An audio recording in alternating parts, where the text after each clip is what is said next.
Hi everybody, back with another short video. Meghan bullied staff. We now know it's true without the report being released. So this is something I was thinking about and just going back, and we know that the bullying report after the investigation was done could not be released, and we understood why. It's an HR thing, and for privacy of the employees and staff that are still there, you just can't release that kind of information. So I just want to go over a few things with you and then tell me what you think. So let me just head back for a second. All right, let's get into it. And I'm sorry you'll hear our little kitty cats in the background talking. Meet Jason Knopf, the American at the center of the multiple conflicts with the Prince Harry and Meghan Markle. So it goes on to say he formerly worked as the communications secretary as well as for Prince William and Kate Middleton. Knopf continues to work for William, but has been involved in lawsuits and reports against Meghan. Knopf cuts ties with Harry and Meghan, but stays with Kate and William. In February of 2019, it was announced that Harry and Prince William would split their royal households. The split came shortly before Harry and Meghan left Kensington Palace, where William and Kate were living. According to the LinkedIn profile of Knopf, continued working with William and Kate and served as their senior advisor from March to September of 2019. He was named CEO of the Royal Foundation and the Duke and Duchess of the couple's charity organization in September 2019, a position he held until this January. So, Knopf first made headlines in 2021 on the eve of Harry and Meghan's interview with Oprah Winfrey. Hi, Pearl. Just days before Harry and Meghan's bombshell interview was set to air, Buckingham Palace announced that it was investigating the claims that Meghan bullied members of her staff in 2018. We are clearly very concerned about allegations in the times following claims by the former staff of the Duke and Duchess of Sussex, the palace said in a statement obtained by Insider at the time.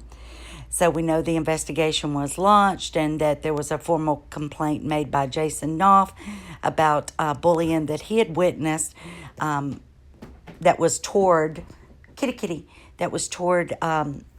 Harry and Meghan's staff at the time. So without reading everything on here, it just said a spokesperson, for the Duke and Duchess of Sussex denied the claims to the Times, calling it a calculated smear campaign based on misleading and harmful information. Well, it's not a smear campaign if it's the truth, is it? It seems to me that it was believable enough. People came out to say it was, and then the people that were bullied themselves.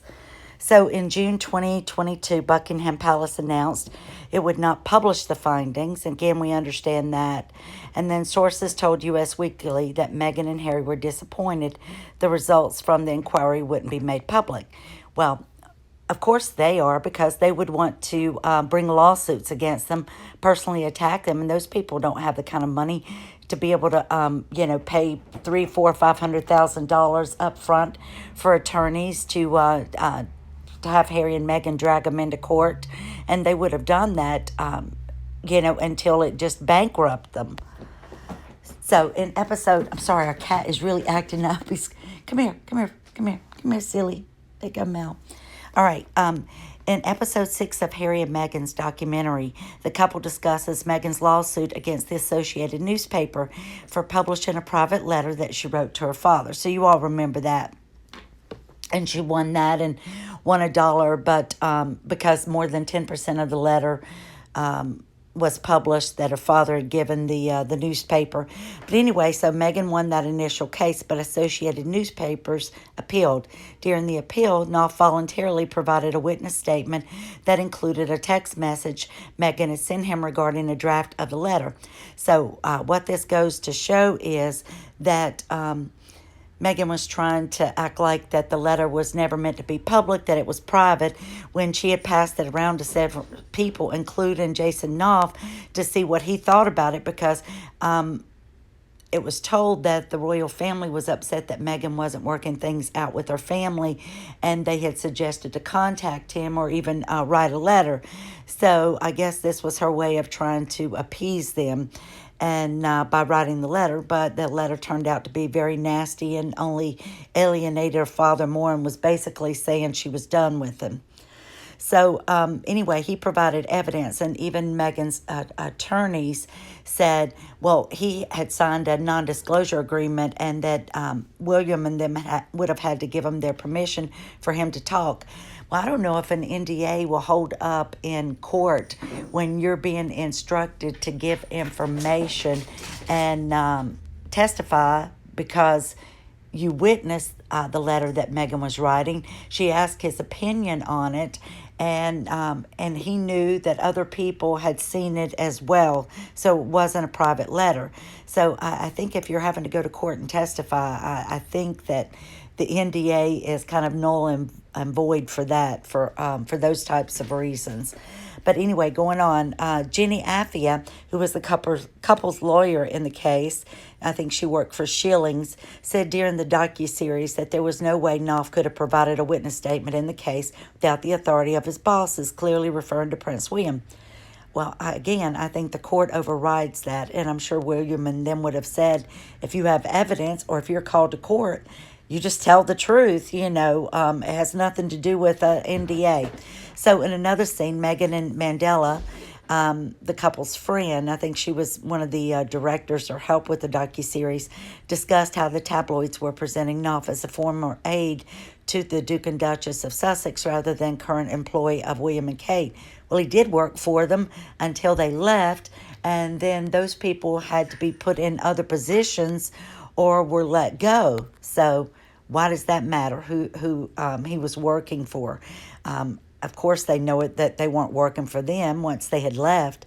The end of the episode included a statement from Knopf's lawyer regarding his witness statement being voluntary. And if you saw that 6-part docuseries, said these claims are entirely false. Mr. Knopf was asked to provide evidence by both the Duchess of Sussex and Associated Newspaper, so the statement read. So he was advised by counsel that evidence in his possession could be relevant, and that he provided this directly to the court, staying neutral in the process.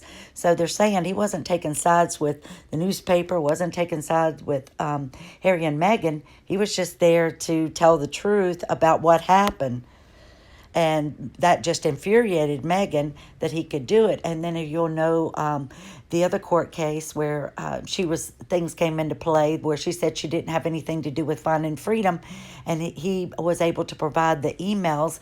And then instead of her being charged with perjury, it was said she had forgotten or misremembered, forgetful. But so she was even telling a story even then. So, of course, Jason Knopf isn't going to go in and say anything that wasn't true. And if it wasn't true, it would have been proven during the investigation. So it says he still works for Prince William. And in July, it was announced that he would serve as a board member for the Earthshot Prize, William's Global Environmental Initiative. So Prince William had just awarded this royal aide, Jason Knopf, who previously accused Meghan Markle of bullying, with a prestigious honor. The Prince of Wales has awarded this prestigious honor to the royal aide who once accused the Duchess of Sussex of bullying.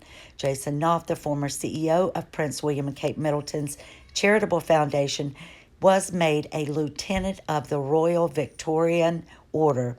An investiture ceremony on Wednesday at Windsor Castle.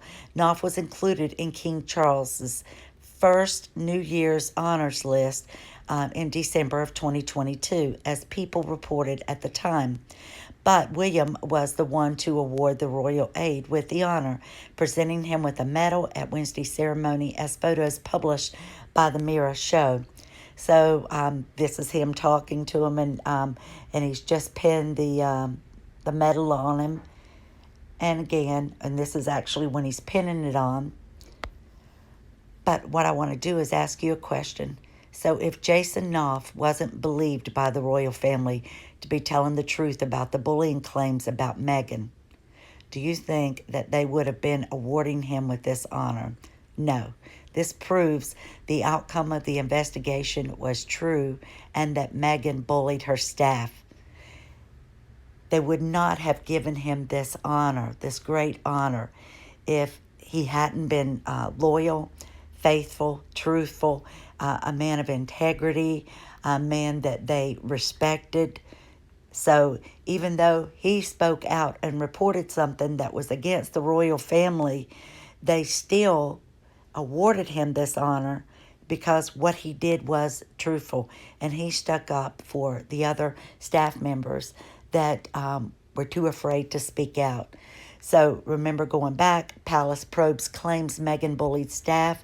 The Queen launched that unprecedented inquiry into allegations that Meghan and Harry bullied their staff.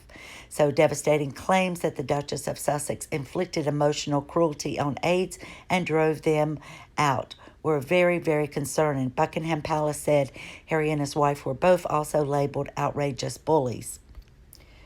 So here's something else I found too. This was on Stylecaster. It says, after the news of the statement came out, Harry and Meghan were visibly upset at their former staffer's decision.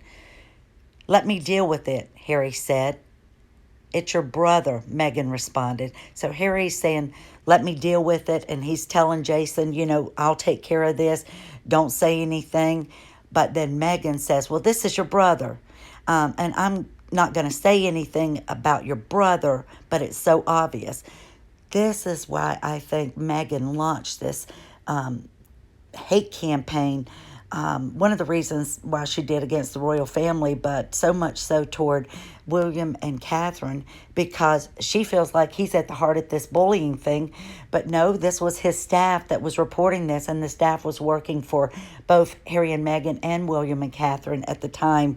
So he had to do what was right. And that's why he went over and talked to Harry and talked about Meghan's behavior and supposedly grabbed him by the collar and Harry fell down on the dog bowl. But it was because he was so upset at what he found out about what they had been doing and saying to people and how they had treated their staff. They never treated their staff this way. And for Harry and Meghan to do it, it was a bad reflection on everyone. So you can see why she's had this vendetta against them the entire time. And you can see how Meghan gaslights Harry by saying, I know this is your brother. It's obvious.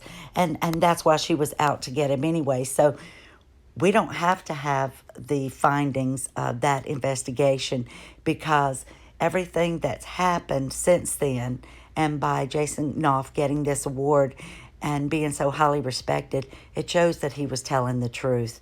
So we know that Meghan bullied her staff and that was all true. And we never even have to see the report.